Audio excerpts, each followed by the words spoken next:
Dootha media power of news. నమస్తే, welcome to Dootha media. నేను పవన్. భారతదేశం యువశక్తితో నడుస్తున్న దేశం. కానీ యవ్వనం దేశంలో అంతటా ఒకేలా లేదు. ఇండియా ఇన్ పిక్సెల్ నివేదిక ప్రకారం దేశ జనాభాలో 27.1% మంది జెన్జెడ్ అంటే 1997 నుంచి 2012 మధ్య జన్మించిన వారు ఉన్నారు. ఈ తరం దేశ భవిష్యత్తును నడిపించబోతుంది. అయితే ఈ శాతం ఉత్తర దక్షిణ రాష్ట్రాల్లో చాలా భిన్నంగా ఉంది. బీహార్, ఉత్తరప్రదేశ్లో జెన్జెడ్ యువత 35%కి పైగా ఉంటే కేరళ, తమిళనాడు, ఆంధ్రప్రదేశ్లో 20%కి తక్కువగా ఉంది. ఈ తేడా ఒక పెద్ద జనాభా మార్పును చూపిస్తుంది.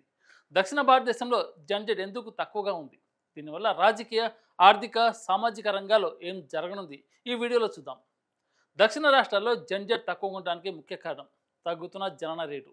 నేషనల్ ఫ్యామిలీ హెల్త్ సర్వీస్ చెప్తున్న దాని ప్రకారం కేరళ, తమిళనాడు, ఆంధ్రప్రదేశ్లో మహిళ ఫెర్టిలిటీ రేటు 1.6 నుంచి 1.8 మధ్య ఉంది. ఉత్తర రాష్ట్రాల్లో 2.5కి పైన ఉంది. కేరళలో 1.8, తమిళనాడులో 1.6తో జనాభా నియంత్రణలో ముందున్నాయి. దీని వెనుక అక్షరాస్యత ఉంది. కేరళలో 96%, తమిళనాడులో 80% అక్షరాస్యత ఉంది. విద్యావంతులైన మహిళలు కెరీర్పై దృష్టి పెడుతున్నారు. వివాహాలు ఆలస్యమవుతున్నాయి. తమిళనాడులో మహిళలు 25 నుంచి 29 ఏళ్లలో మొదటి బిడ్డను కంటున్నారు. ఉత్తరప్రదేశ్లో 20 నుంచి 22 ఏళ్లలో పిల్లల్ని కంటున్నారు. ఇది జెన్జెడ్ సంఖ్యను తగ్గించింది. ఇందులో ఆర్థిక అభివృద్ధి కూడా కీలకాంశంగా మారింది. దక్షిణ రాష్ట్రాలు దేశ జీడిపిలో 30%కి పైగా సహకరిస్తున్నాయి. ఐటీ, మ్యానుఫ్యాక్చరింగ్, సర్వీసెస్ రంగాలు బలంగా ఉన్నాయి. ఇది చిన్న కుటుంబాలను ప్రోత్సహిస్తుంది. ఆరోగ్య సేవలు మెరుగ్గా ఉన్న రాష్ట్రాలు శిశు మరణాలు గణనీయంగా తగ్గాయి. ఉదాహరణకు కేరళలో శిశు మరణాల రేటు ప్రతి 1000 మందిలో కేవలం 6 మాత్రమే. దేశ సగటు మాత్రం 27గా ఉంది.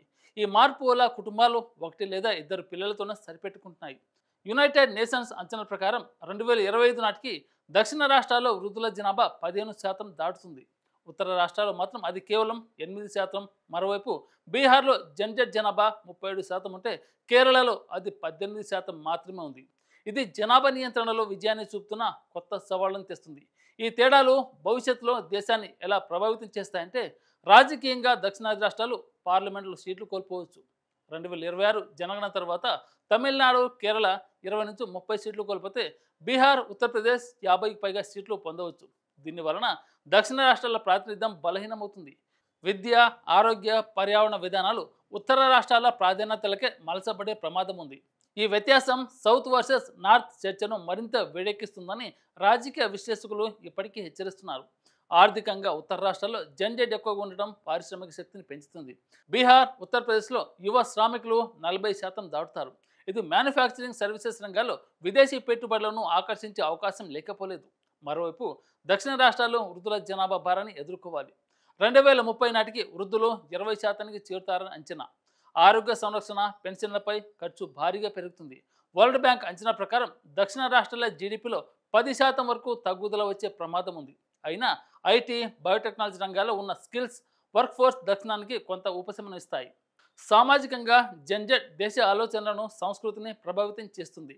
ఉత్తర రాష్ట్రాల్లో జెన్జెడ్ ఎక్కువగా ఉండటం వల్ల సాంప్రదాయ విలువలు, ఉద్యోగ అవకాశాలు, డిజిటల్ మీడియా ప్రభావం దేశవ్యాప్తంగా విస్తరిస్తాయి. దక్షిణ రాష్ట్రాల్లో వృద్ధులు పెరగడంతో ఆరోగ్య సంరక్షణ, ఎలర్ట్ కేర్ ప్రధాన ప్రాధాన్యత అవుతుంది. ఈ పరిస్థితి మైగ్రేషన్ను పెంచుతుంది. దక్షిణ రాష్ట్రాల యువత ఉత్తరానికి వలస వెళ్తారు. ఆర్థిక అసమానతలు పెరుగుతాయి. జెన్జెడ్ ఎక్కువగా ఉన్న ప్రాంతాలు ఇన్నోవేషన్, స్టార్టప్లతో ముందుంటాయని యునిసెఫ్ చెప్తుంది.